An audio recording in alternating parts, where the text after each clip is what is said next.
سب سے پہلے تو آپ تمام ساتھیوں کے آنے کا بہت شکریہ. منظور نے تفصیلی بات کی ہے جو مذاکرات کی آفر ہوئی ہے. اس لحاظ سے انہوں نے کہا ہے ساری تفصیل پورا بیک گراؤنڈ انہوں نے بیان کیا ہے کہ کن کن اوقات میں ہمیں مذاکرات کی دعوت دی گئی اور اس کو کس طریقے سے اور کنہوں نے ان کو سبوتاژ کیا ہے.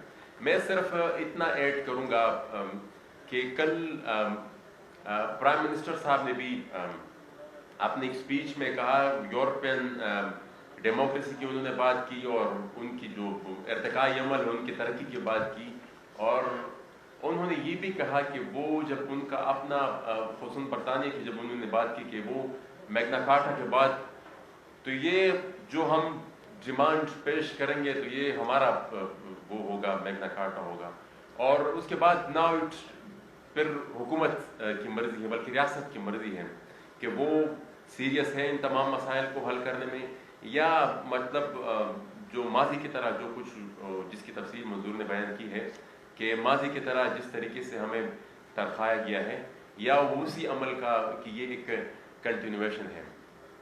ایک چیز کی طرف میں اشارہ ضرور کروں گا کہ میرے خیال میں ہم اپنی اس ملک کی تاریخ کی بدترین دور سے گزر رہے ہیں. میرا اب آج ایک کٹ موشن پہ بھی ہم نے ایک بحث کرنی تھی لیکن اس پریس کانفرنس کی وجہ سے پھر ہم یہاں آ سکے کہ ریاست بنیادی انسانی حقوق دینے میں مکمل طور پر ناکام ہو چکی ہے. یہاں پر فریڈم آف اسپیچ کا ذکر ہوا, فریڈم آف تھاٹ کا ذکر ہوا. فریڈم آف اسپیچ جب آپ لوگ تقریر یہاں پر کرتے ہیں, کوئی اپنے حقوق کا مطالبہ کرتا ہے تو اسے پھر غدار ڈکلیئر کر دیا جاتا ہے.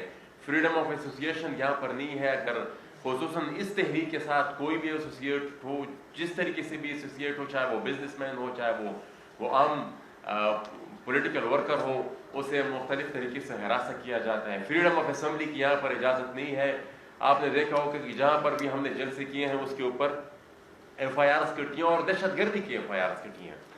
اور ساتھ ہی ساتھ فریڈم آف ریلیجن, 2 دن پہلے بھی اس میں قومی اسمبلی میں بحث ہوئی کہ وہ جو فورسڈ کنورژنز ہے یہ کام بھی ہو رہا ہے. تو میرے خیال میں ان تمام چیزوں میں, اور یہ میرے خیال میں اپنی بدترین سطح پر ہے اس دور میں, یہ جو ہم آج میرے خیال پاکستان کی تاریخ میں اس سے بدترین دور, شاید ہی مارشل لاؤ میں بھی ایسا اس طرح کا دور ہم نے کبھی دیکھا ہو.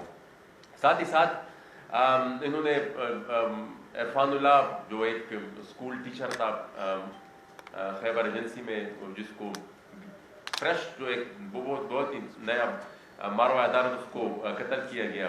ادریس خٹک جو کہ 8 مہینوں سے وہ بھی ایک ہیومن رائٹس ایکٹیوسٹ تھا, 8 مہینوں سے, تو جب پریشر بڑھا مطلب اس کے بعد انہوں نے کہا کہ بھئی یہ تو ہم نے انڈر سیکرٹ سروسز ایکٹ جو ایک نئی چیز, اور یہ بھی بہت خطرناک ہے, ہمیں خدشہ ہے کہ اس چیز کو مستقبل میں کافی مس یوز کیا جائے گا. بنیادی طور پر جو ہمارا مسئلہ ہے وہ پروجیکٹ طالبان کا ہے. یہ جو اسٹریٹجک گیم ہمارے خطے میں کھیلی گئی ہے اور جس کے لیے ہمارے بچوں کو اور ہماری پوری نسلوں کو ایندھن کے طور پر استعمال کیا گیا ہے, اس چیز کو روکنا ہوگا. بنیادی طور پر پی ٹی ایم امن کا مطالبہ کرتی ہے اور یہ جو اسپانسرڈ گروپس ہے یہاں پر اس پوری پروجیکٹ کا خاتمہ چاہتی ہے. اور یہ تو ہمارے اوپر قسم ایف آئی آر بھی کرتے تھے, کیس بھی بنتے تھے اور ٹپے بھی لگتے تھے. یہاں پر جو سچ بولتا ہے اس پر پھر ایک بہت پرانا میکینزم ہے کہ پھر غداری کے ٹپے لگنے شروع ہو جاتے ہیں. یہ فلانا ملک کا ایجنٹ ہے, یہ ڈنگرے ملک کا ایجنٹ ہے. کل جو بھی ہم کہتے آ رہے ہیں پچھلے 2-2.5 سال سے, وہ جو پاکستانی جرنیل ریٹائرڈ وہ اس چیز کو وقتاً فوقتاً مانتے رہے ہیں. کل پاکستان کے وزیر اعظم نے بھی اس چیز پر مہر تصدیق صبر کی. انہوں نے خود ہی کہہ دیا کہ بھئی اسامہ بن لادن شہید تھا.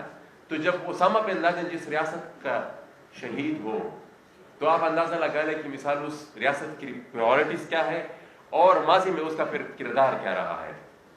اب کرنٹلی ہم اسی چیز کے خلاف اٹھے ہیں کہ جو پراکسیز، اور ایک چیز میں نے کل نیشنل اسمبلی کی فلور پر بھی اٹھائی تھی، آج میں پھر یہ کہتا ہوں کہ پھر عمران خان یا پوری ریاست اس چیز کی بھی وضاحت کر دیں کہ جو باقی لوگ، لاکھوں لوگ اس جنگ کا شکار ہوئے ہیں، یہ اسی ریاست کے اپنے فوجی جس جنگ کا شکار ہوئے ہیں، اس کے بارے میں وزیر اعظم صاحب کیا رائے ہے. تو بنیادی طور تو ہماری جو ریزسٹنس ہے وہ اسی اسٹریٹجک ڈیپتھ پالیسی کے خلاف ہے، کیونکہ اسی کے ساتھ امن بھی اسی کے ساتھ ریلیٹڈ ہے.